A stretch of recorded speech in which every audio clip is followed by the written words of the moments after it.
Fable, an iconic franchise in the history of Xbox that holds its place as one of the best RPG series of the previous decade. The main series ran its course when Fable released in 2004, up until 2010 with Fable 3.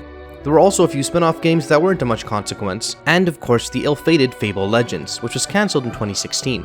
The series was originally developed by Lionhead Studios, led by Peter Molyneux, a man who was well known for promising the world but never quite living up to those expectations. Now, while the franchise never became what Molyneux promised, the games were still very good, offering elements that few titles have been able to blend as successfully today. Some even consider the original Fable one of the best RPGs of all time.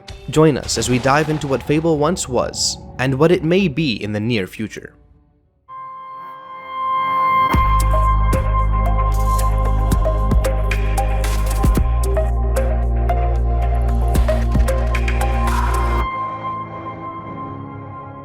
Here lived a boy and his family, a boy dreaming of greatness, of one day being a hero.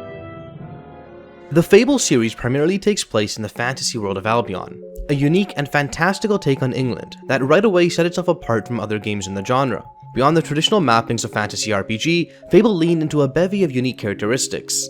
Its signature British humor, player-driven choices, and of course the acclaimed renown system, driven by the player's progress and interactions with the world's NPCs. Also intertwined with the series' player choice-driven narrative was its morality alignment system. Whereas most games that offered morality mechanics rarely changed the outcome of events beyond the finale or a few points throughout the game, Fable's system extended well beyond that.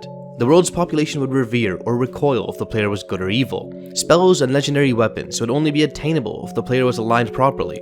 And in the third game of the series, weapons could even morph based on the player's alignment. Ultimately, the world itself would alter depending on the decisions and choices of the player. Fable is all about choice. And yes, while not all the promises were delivered, at least some of them were. Now, Fable has been dormant for a long time, and players have long been anxious to return to the world and see what the series would look like in a modernized gaming landscape. Luckily, Xbox and the new developers, Playground Games, had the same idea. So what do we know about the new game? Well, not much to be honest, but we do know it's been in development for a while. Before we get to the announcement trailer, we need to go back to January 17th of 2018. On this day, Eurogamer published an article titled Sources: Microsoft Plots Fable Return. This article was the original source that would kick off a more than 2-year-long cycle where rumors would swirl left and right that Fable was indeed coming back. In the article, Eurogamer stated, "We've heard the new Fable is planned as a story and character-focused open-world action RPG." Now, of course, this confirms what most would already expect. The new Fable will focus heavily on story and player-driven characters.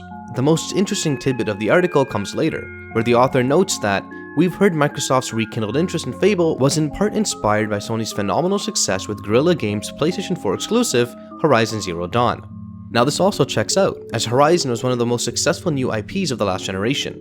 Open-world action RPGs are incredibly popular right now, and making a brand new, modern Fable will likely be very low risk. From the time of Eurogamer's article all the way up until July 23rd of last year, there was no concrete news. It was just speculation and rumors. It did become an open secret that Playground Games was making Fable, but it wasn't official until recently.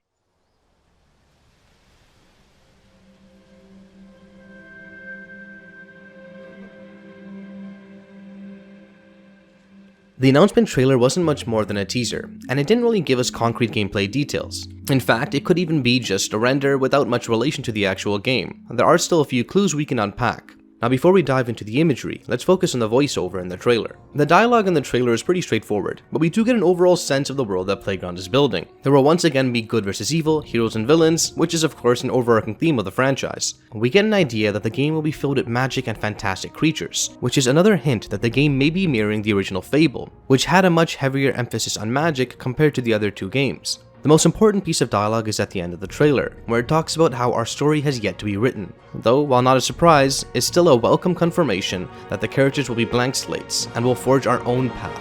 The trailer did also have a few Easter eggs here and there that longtime fans might have been able to pick out if they paid close attention. This image, for example, is one of the very first things we see in the trailer, and it tells us a fair bit.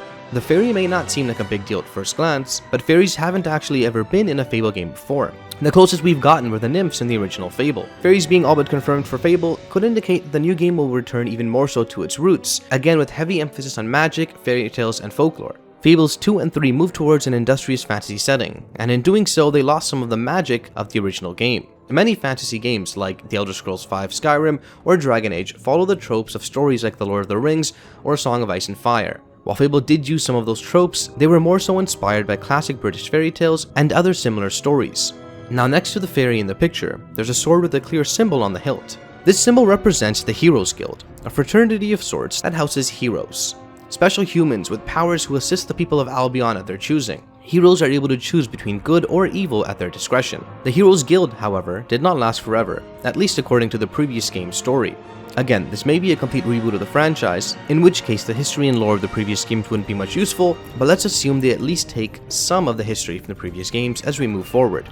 Now back to the Heroes Guild. One day, a mob of villagers from nearby Bowerstone attacked the guild. With the element of surprise, superior numbers, newly invented guns, and the hesitation of most heroes to attack the people they had sworn to protect, they managed to successfully destroy the guild. The surviving heroes fled into the woods, and the Heroes Guild was no more.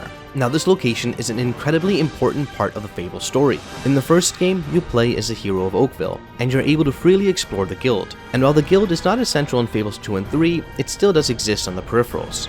This next image gives us maybe one more clue on the time period of the game itself. The sword with the guild seal is covered in moss, indicating that it may have been there for quite some time. Does this passing of time give us an indication that the game takes place long after the guild was destroyed? Well, it's possible. Now the ending of the trailer is what we consider the most important shot. It clearly showcases Albion. In the distance is likely Bowerstone, the largest and ever-expanding city in the franchise. The large castle in the background of the city appears to be Fairfax Castle, which may give us an indication of when the game takes place. Fairfax Castle exists during Fable 2, but is transformed into Bowerstone Castle during Fable 3, though of course this could just be an aesthetic change. We'll need to wait for more confirmation. And well, that's all we really know about the new series, and even that based on an analysis of what could be just a CGI trailer. So a lot of it is heavy speculation. Hopefully it won't be long until Playground Games decides to share more.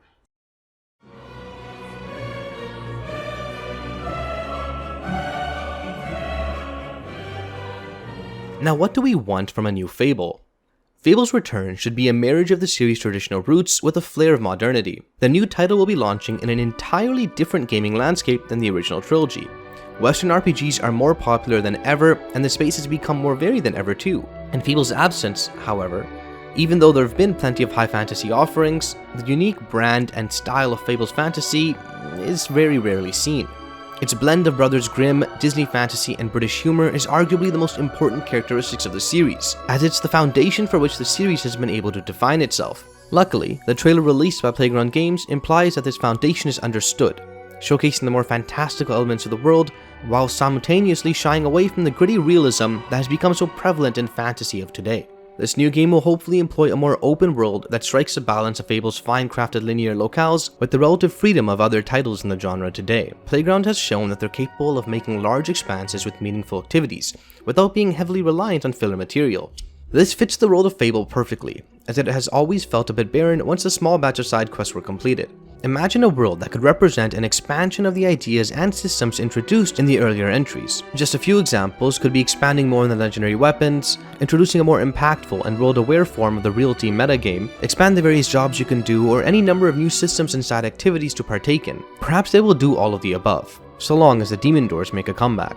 Another long-standing request from Fable fans is a return to the era of Albion prior to that of the encroaching industrial age. Now, as we've discussed, the trailer implies just that, a return to a more medieval time period. Hopefully, Playground Games will lean into the more fantastical elements that this time period allows, and expand on the mystery of the Heroes Guild, the source of magic, and the forces vying for its control.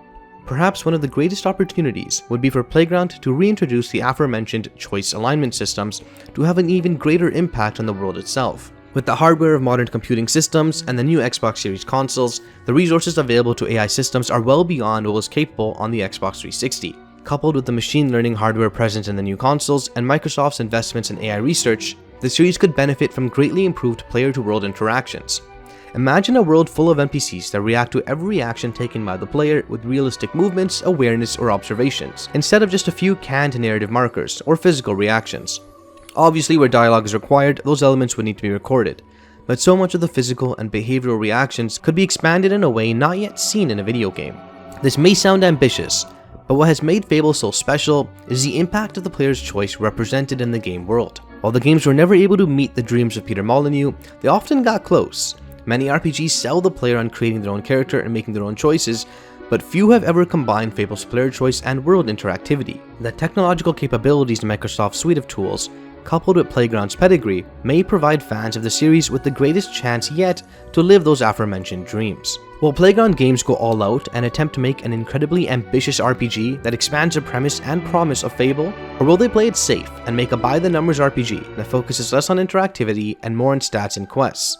Well, we're obviously hoping for the former, though regardless of what Playground Games has in store, their pedigree is promising, and their talent acquisition highlights a team capable of making those promises a reality. I think we speak for everyone watching when we say that we're all incredibly excited to see the return of the Fable franchise. If you enjoyed our video or have any questions, please comment and let us know. If you really enjoyed our content and want to support us, we have a Patreon link in the description below. Thank you for watching.